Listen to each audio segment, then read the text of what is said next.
Odyssey, Book 17. The beggar comes to his own house. Argus, Antinous footstool. When dawn appeared, the early born with fingers of rose, then Telemachus bound the beautiful sandals under his feet.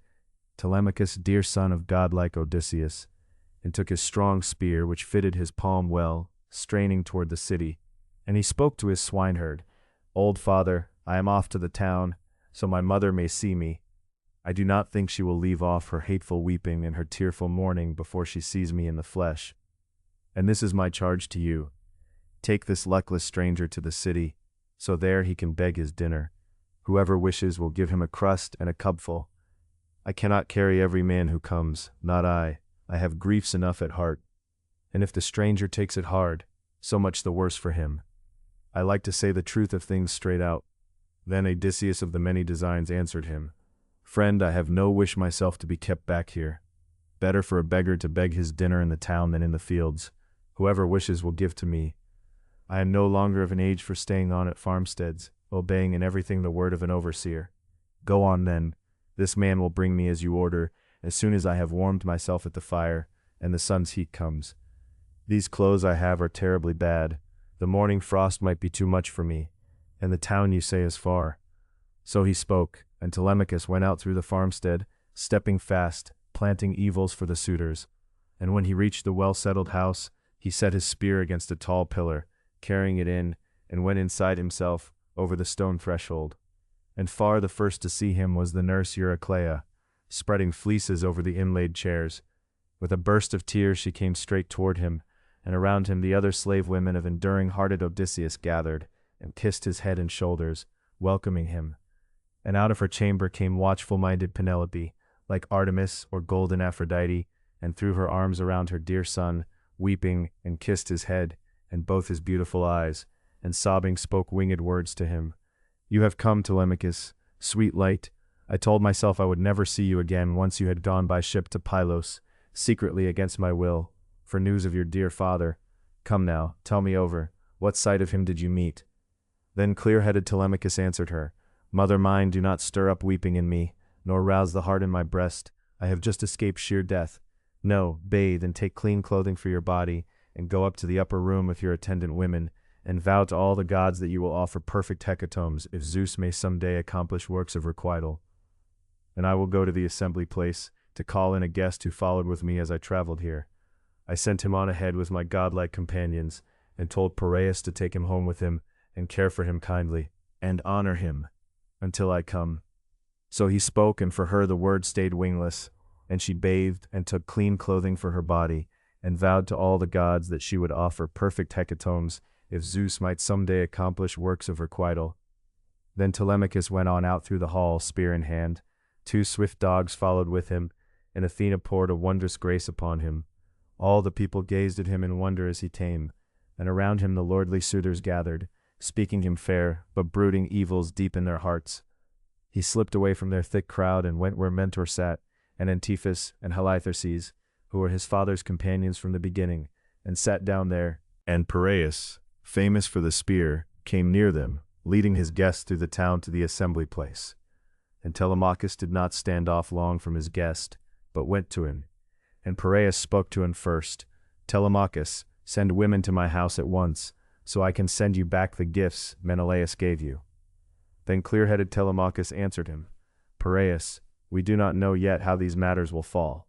If the lordly suitors kill me in my halls by treachery, and divide up all my father's goods, I would rather you keep the gifts and have the joy of them, than any of those men. But if I plant death and doom for them, then bring them glad to my house, and glad I shall be." So speaking, he led the travel-worn stranger home. And when they reached the well-settled house, they laid their mantles down on the couches and chairs, and stepped into the polished baths, and bathed. And when the slave women had bathed them, and rubbed them with oil, and thrown about them fleecy cloaks and tunics, they came out of the baths and sat down on the couches. A handmaid brought water for their hands in a pitcher, a beautiful golden one, and poured it over a silver basin for them to wash, and drew up a polished table beside them.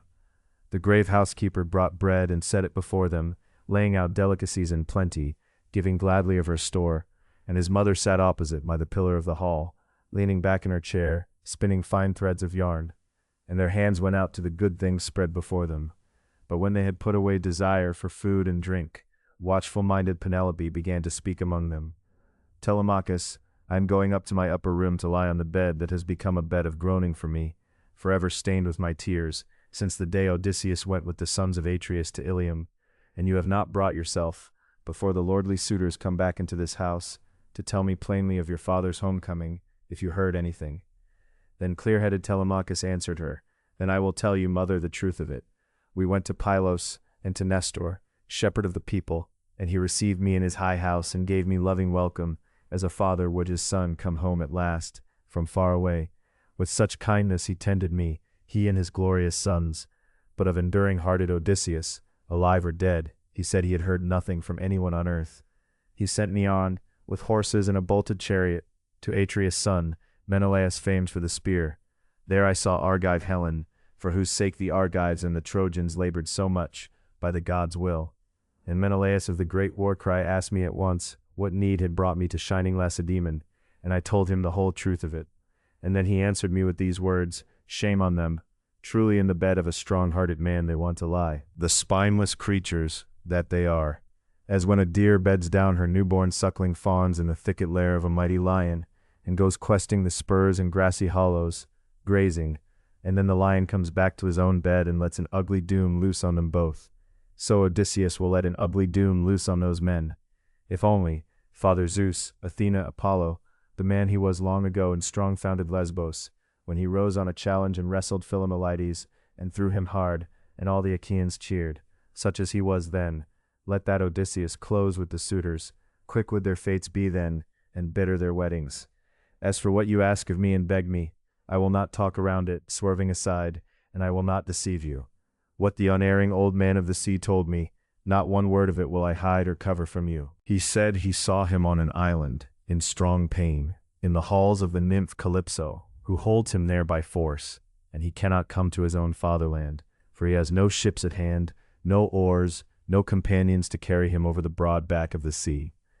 So spoke Atreus' son Menelaus, famed for the spear. That done, I came away, and the deathless ones gave me a breeze, and brought me quickly to my own dear country.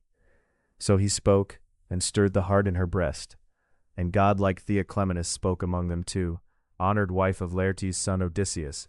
Truly he does not know it plainly. Mark my word, I will prophesy to you exactly, and hide nothing. Zeus be witness now, first of the gods, and this table of guest rite, and this hearth of blameless Odysseus to which I have come.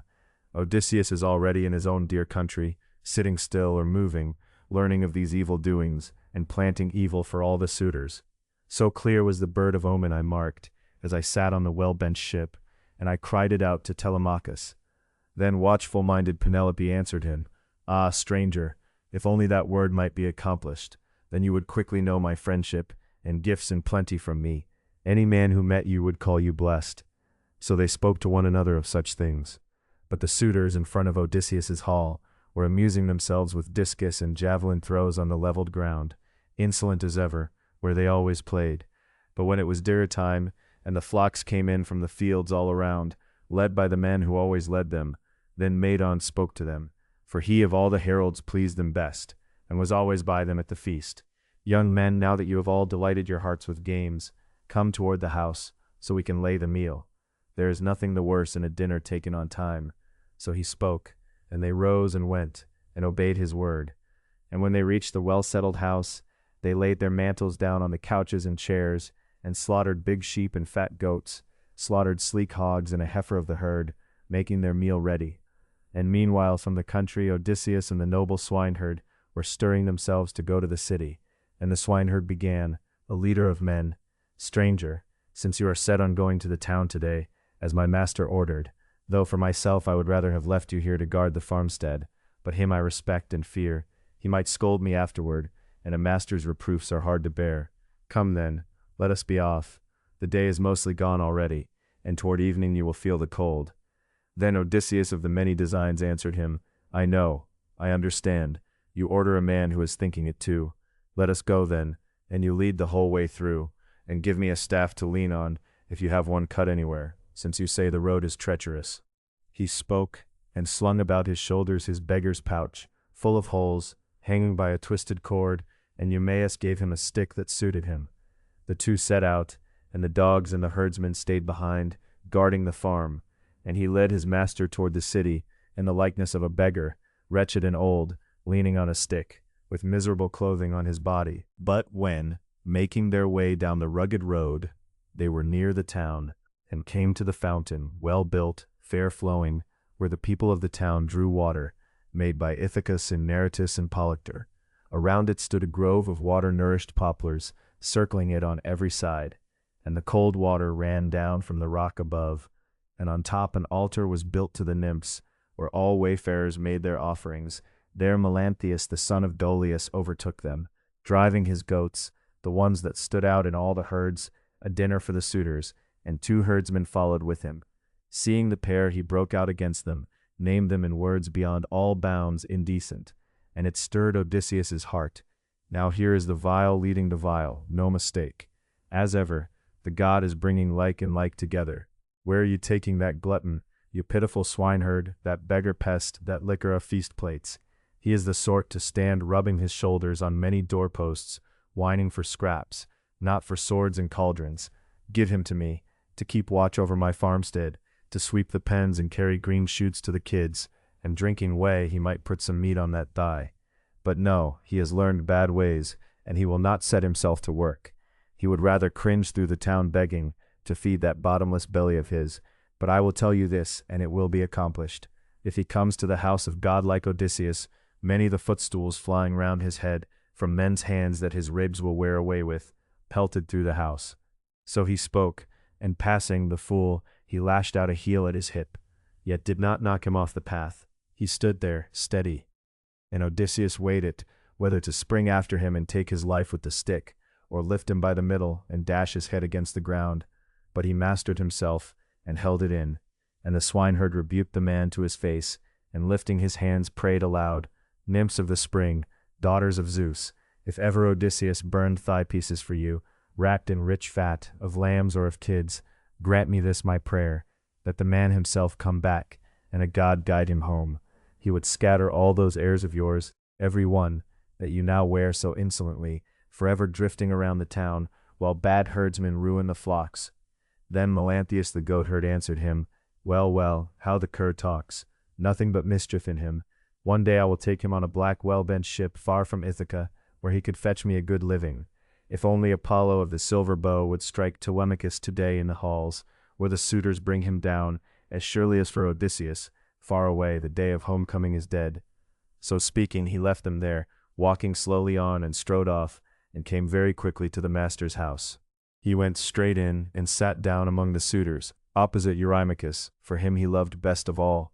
The serving men set a portion of meat beside him, and the grave housekeeper brought bread and set it by him to eat. And meanwhile Odysseus and the noble swineherd came up close and stopped, and around them came the ringing of the hollow lyre, for Phemius was striking up his song among them. And Odysseus took the swineherd's hand and said, "Eumaeus, surely this is the beautiful house of Odysseus. Easy it is to know it, to pick out at a glance among many. One part is joined to another. The courtyard is finished with wall and coping. The double doors are strong and well fenced. No man could storm it with contempt, and I can tell that a crowd of men is feasting in it. The smell of roasting rises, and the lyre is ringing there which the gods made companion to the feast." And you answered him, Eumaeus the swineherd, "Easily known you, who are not slow-witted in anything else. But come, let us think how these things are to go. Either you go first into the well-settled house and slip in among the suitors, and I stay behind here, or if you like, you wait, and I go on ahead. But do not linger long, or someone may see you outside and throw something or strike you. Think on it, I say." Then much enduring noble Odysseus answered him, "I know, I understand. You order a man who is thinking it too. You go on ahead, I will stay behind here. I am not unacquainted with blows and peltings. My heart is a patient one. I have suffered much evil from waves and from war. Let this be added to the rest. But a ravening belly there is no hiding away, that accursed thing, which gives so many evils to men. For its sake even the well-benched ships are rigged to cross the barren sea, bearing evil to enemies." So they spoke to one another of such things, and a dog lying there lifted his head and ears, Argus, the dog of enduring-hearted Odysseus, whom once he raised himself, and had no joy of him, Too soon he was gone to holy Ilium. In the old days the young men took him out after wild goats and roe deer and hares. Now he lay neglected, his master gone away, on the deep pile of dung that the mules and cattle dropped in heaps before the doors, until Odysseus's slaves could cart it off to manure his great estate. There lay the dog Argus covered with dog ticks, and now, as he sensed Odysseus near him, he wagged his tail and laid both his ears back flat, but no longer had the strength to come any closer to his master, and Odysseus, glancing aside, wiped away a tear, easily hidden from Eumaeus, and at once he questioned him. Eumaeus, a strange thing, this dog lying on the dung heap. His frame is beautiful, though this I cannot tell for certain, whether he had speed to run to match this beauty, or was merely one of those table dogs men keep, the kind their masters tend for show alone. And you answered him, Eumaeus the swineherd, only too true. This is the dog of a man who died far away. If he were now in form and action such as Odysseus left him, going away to Troy, you would stare at the speed and strength of him. Nothing escaped him in the deep places of the wood, no game he chased. He was surest of all on a trail. Now he is in a bad way, his master has perished far from home, and the women are careless and give him no tending. Slaves, when their masters lose the upper hand, they will no longer do their work as it should be done. For Zeus of the wide voice takes half the worth away from a man, the day of slavery seizes him. So speaking, he entered the well-settled house and went straight down the hall among the haughty suitors. But Argus, the doom of black death, took him the moment he had seen Odysseus, in the 20th year. And godlike Telemachus was far the first to see the swineherd coming down the house, and quickly then he nodded, calling him over. Glancing about, he took a stool that lay there, where the carver would sit while carving meat, in plenty for the suitors feasting through the house. This he carried and set at Telemachus's table, opposite him, and sat down on it himself. And a herald took up a portion and set it before him, with bread lifted from the basket. And close behind him, Odysseus entered the house in the likeness of a beggar, wretched and old, leaning on a stick, with miserable clothing on his body. He sat down on the ashwood threshold, inside the doors, leaning against the cypress doorpost, which a carpenter once planed with skill and true to the line. And Telemachus called the swineherd to him and said, taking the whole loaf out of the beautiful basket, and meat, as much as his two cupped hands could hold, take these and give them to the stranger, and tell him this, to go the round of the suitors, every one, and beg. Shame is no good companion to a man in need. So he spoke, and the swineherd went when he heard the word, and standing close he spoke winged words. Telemachus gives you these, stranger, and he bids you go the round of the suitors, every one, and beg. Shame, he says, is no good thing in a beggar man. Then Odysseus of the many designs answered him, Lord Zeus, grant me that Telemachus be blessed among men, and that all his heart desires be brought to pass. He spoke and took it in both hands, and set it down there at his feet, on the shabby pouch, and ate, all the while the singer sang in the halls. And when he had done his meal, the godlike singer ended, and the suitors raised a din through the hall. But Athena came and stood close by Laertes' son Odysseus, and urged him on, to go gathering crusts among the suitors, and learn which of them were decent and which were lawless, though even so she had no mind to save one man of them from ruin. So he set off, going right-handed round, begging from each man, stretching out his hand on every side, as if he had begged all his life. And they pitied him, and gave, and wondered at him, and asked each other who he was and where he came from. And Melanthius the goatherd spoke among them. Hear me, you suitors of the far-famed queen, about this stranger. I have seen him before. It was the swineherd, no other, brought him here. The man himself I do not know for certain where he claims his birth. So he spoke, and Antinous laid into the swineherd. You, swineherd, everyone knows you. Why did you bring this thing to town? Have we not vagrants enough already? Beggar pests, lickers of feast plates. Do you think it a small matter that they gather here and eat your master's living away, and now you invite one more? And you answered him, Eumaeus the swineherd. Antinous, well born you may be, but that was not well spoken. Whoever goes himself and invites a stranger from abroad, unless it be one of the public workers, a seer, a healer of sickness, a builder in timber, or an inspired singer, who delights with his singing, those men are invited the wide earth over. But a beggar, who would invite a beggar to eat him bare? No, of all the suitors you are always hardest on the slaves of Odysseus, and beyond all on me.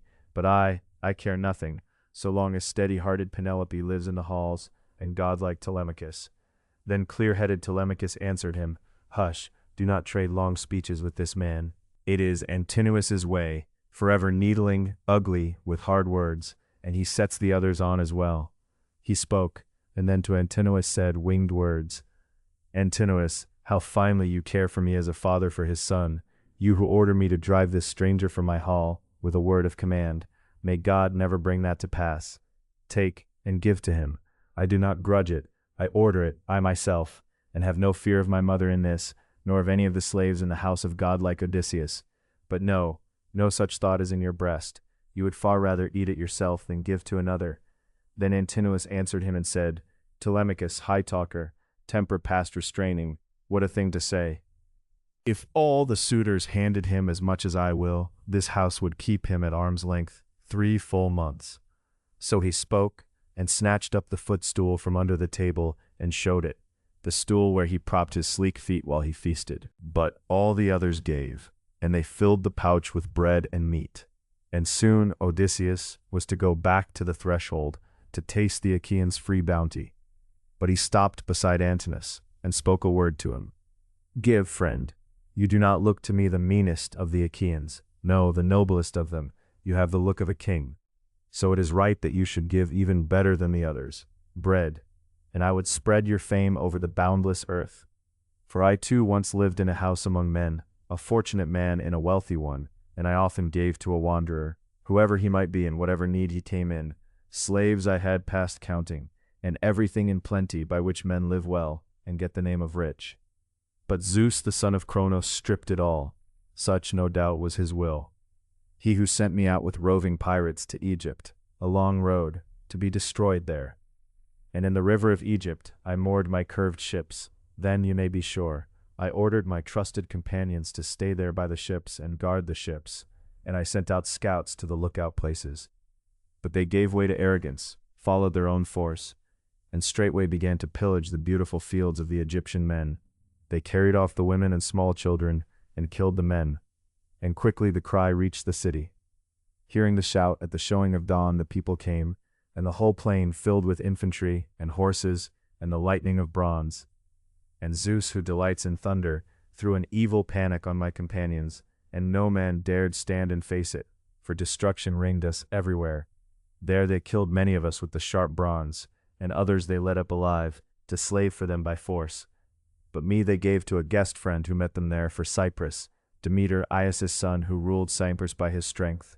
From there I have come here now, suffering hardship. Then Antinous answered him and raised his voice. What god has brought this plague here to sour the feast? Stand off there in the middle, away from my table, or you may come soon to a bitter Egypt and a bitter Cyprus. A bold and shameless beggar you are. You stand by every man in turn, and they give recklessly. There is no holding back, no scruple in being generous with other men's goods. Each has plenty at hand. Then Odysseus of the many designs drew back and said, Well, so the wits in you are no match for the looks. You would not give so much as a grain of salt from your own stores, you who sit now at another man's table, and cannot bring yourself to take of the bread and give it, and plenty is at hand. So he spoke, and Antinous grew the angrier at heart, and glaring from under his brows, he spoke winged words. Now I do not think you leave this hall so prettily after all. Not now you take to insults too. With that he seized the footstool, and threw it, and struck the right shoulder low, at the base of the back. And he stood like rock, steady. The cast of Antinous did not stagger him. He only shook his head, silent, brooding evils deep in his heart. Then he went back to the threshold, and sat, and laid down the well-filled pouch, and spoke out among the suitors. Hear me, you suitors of the far-famed queen, while I say what the heart in my breast commands. There is no grief in the mind, no sorrow worth the name, when a man is struck fighting for his own possessions, for his cattle, say, or his silver-white sheep. But Antinous struck me for my wretched belly's sake, that accursed thing, which gives so many evils to men. If anywhere there are gods and furies for beggars, may death's end find Antinous before any wedding. Then Antinous answered him, Eupides' son, sit still and eat, stranger, or take yourself elsewhere. Or for words like these the young men will drag you through the house by hand or foot, and flay the skin from every part of you. So he spoke, but all the rest were angered beyond measure. And one of the arrogant young men would say, Antinous, that was not well done. striking the luckless wanderer. Doomed man, what if he should be some god come down from heaven? And the gods do go about, in the likeness of strangers from far countries, taking every shape, and move through the cities, watching over the violence of men, and the good order they keep. So the suitor spoke, but he paid no heed to their words. And Telemachus nursed a great grief swelling in his heart for the striking of him, yet he let no tear fall to the ground, but only shook his head, silent, brooding evils deep in his heart. And when watchful-minded Penelope heard of it, the man struck in the hall. She said among her slave women, "So may Apollo the famed archer strike you, Antinous." And the housekeeper Eurynome added her word, "If an end could only come in answer to our prayers, not one of these men would live to see fair throne dawn." Then watchful-minded Penelope answered her, "Nurse, they are enemies all, for they all plot evil, but Antinous most of all is like black doom itself. Some luckless stranger wanders through the house begging alms of the men, his poverty commands him, and all the others filled his pouch and gave, but that one struck him with a footstool at the base of the right shoulder." So she spoke among her attendant slave women sitting in her chamber. And meanwhile noble Odysseus was at his meal. And she called the noble swineherd to her side, and said, "Go, noble Eumaeus, tell the stranger to come here, so I may greet him a little, and ask him whether he has heard anything of enduring-hearted Odysseus, or seen him with his eyes. He looks a far-wandered man."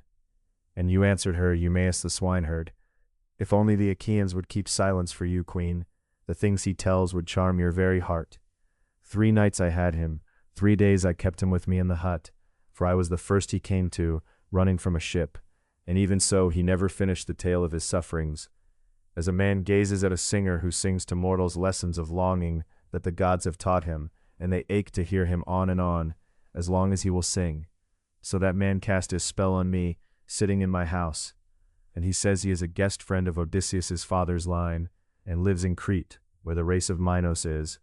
From there he has come here now, suffering hardship, tumbled on, and he swears he has heard of Odysseus near, in the rich land of the Thesprotian men, alive and bringing treasures home in plenty."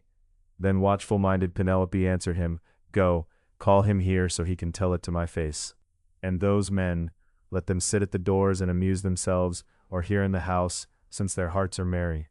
Their own possessions lie untouched at home, bread and sweet wine, their housefolk eat that, while they crowd our house day after day, slaughtering our oxen and sheep and fat goats, feasting away, and drinking the sparkling wine recklessly.